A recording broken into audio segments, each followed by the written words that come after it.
নমস্কার সকলকে বন্ধুরা, ইন্টারন্যাশনাল টি-20 লিগের ৮ নম্বর ম্যাচটি হতে চলেছে শারজা ওয়ারিয়র্স এবং দুবাই ক্যাপিটালস এই দুটি টিমের মধ্যে। এবং আজকের এই ভিডিওতে আমি তোমাদের সাথে এই ৮ নম্বর ম্যাচটির toss prediction, match prediction share করার চেষ্টা করব। ভিডিওটা ছোট্ট হবে, তোমরা স্কিপ করো না। ভিডিওটা ভালো লাগলে অবশ্যই একটা লাইক করো।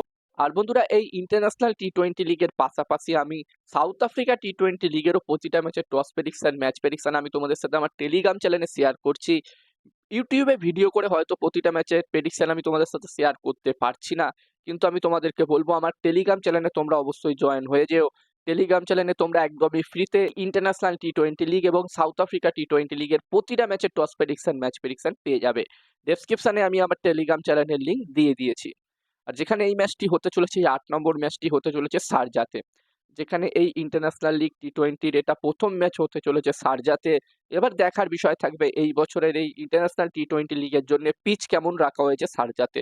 তবে আমরা যতদূর জানি এখানকার পিচ কিন্তু একটু স্লো পিচ থাকে, দুবাই আবুধাবির তুলনায় এখানকার পিচ একটু স্লো পিচ হয়ে থাকে। এবং শারজা ওয়ারিয়র্স এবং দুবাই ক্যাপিটালস টিমের মধ্যে এই ম্যাচটির জন্য প্রথম ইনিংসে এখানে ১৭০ থেকে ১৯০ এর মধ্যে যদি টোটাল হয়, আমার মনে হচ্ছে একটি ভালো টোটাল হতে পারে।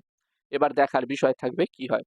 যদিও বন্ধুরা আমরা এটাও জানি যে শারজাতে বাউন্ডারি অনেকটা ছোট, দুবাই এবং আবুধাবির তুলনায় শারজার বাউন্ডারি ডিস্টেন্স অনেকটা ছোট। এবার দেখার বিষয় থাকবে এখানে যেই টিম প্রথম ব্যাটিং করবে সেই টিম এখানে কত রান করতে পারে। আর যেখানে শারজা ওয়ারিয়র্স এবং দুবাই ক্যাপিটালস দুটি টিমে দুটো দুটো করে ম্যাচ খেলেছে, যার মধ্যে তারা একটি একটি করে ম্যাচ জিতেছে, একটি একটি করে ম্যাচ হেরেছে। যেখানে দুবাই ক্যাপিটালস টিম একটি ম্যাচ এমআই ইমিরিশ টিমের বিরুদ্ধে ১ রানে জিতেছে এবং এমআই ইমিরিশ টিমের বিরুদ্ধেই তারা একটি ম্যাচ ২৬ রানে হেরেছে। অন্যদিকে যদি আমি শারজা ওয়ারিয়র্স টিমের কথা বলি বন্ধুরা, এই টিমটি একটি ম্যাচ গালফ জায়ান্টস টিমের বিরুদ্ধে ৩ উইকেটে জয়লাভ করেছে। অন্যদিকে এই টিমটি আবার একটি ম্যাচ আবুধাবি নাইট রাইডার্স টিমের বিরুদ্ধে ৩০ রানের ব্যবধানে একটি ম্যাচ তারা হেরেছে। তো এখানে এই দুটি টিমই চাইবে এই ম্যাচটিতে জয়লাভ করতে। আর এই ম্যাচটির জন্য আমি যদি আমার প্রেডিকশন তোমাদের সাথে শেয়ার করি, তো আমার যতদূর মনে হচ্ছে, আরো একবার তোমাদেরকে বলতে চাই বন্ধুরা, এই ইন্টারন্যাশনাল টি-20 লিগের প্রতিটা ম্যাচের টস প্রেডিকশন, ম্যাচ প্রেডিকশন, সাথে সাউথ আফ্রিকা টি-20 লিগেরও প্রতিটা ম্যাচের টস প্রেডিকশন, ম্যাচ প্রেডিকশন আমি তোমাদের সাথে আমার টেলিগ্রাম চ্যানেলে শেয়ার করছি।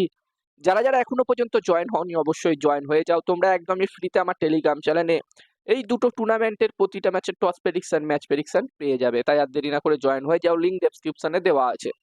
আর আমার যতদূর মনে হচ্ছে এই ম্যাচটিতে এখানে টস জিততে পারে শারজা ওয়ারিয়র্স, আর এই ম্যাচটি জিততে পারে এখানে দুবাই ক্যাপিটালস। আমার প্রেডিকশন রইল এই ম্যাচটিতে টস জিতবে শারজা ওয়ারিয়র্স, ম্যাচটি জিতবে দুবাই ক্যাপিটালস। এবার দেখার বিষয় থাকবে কি হয়। তো এই ভিডিওতে এই পর্যন্ত। এই ভিডিওটা ভালো লাগলো অবশ্যই একটা লাইক করো, আর এরকম ভিডিও দেখতে চাইলে চ্যানেলটিকে সাবস্ক্রাইব তোমরা করে নিতে পারো।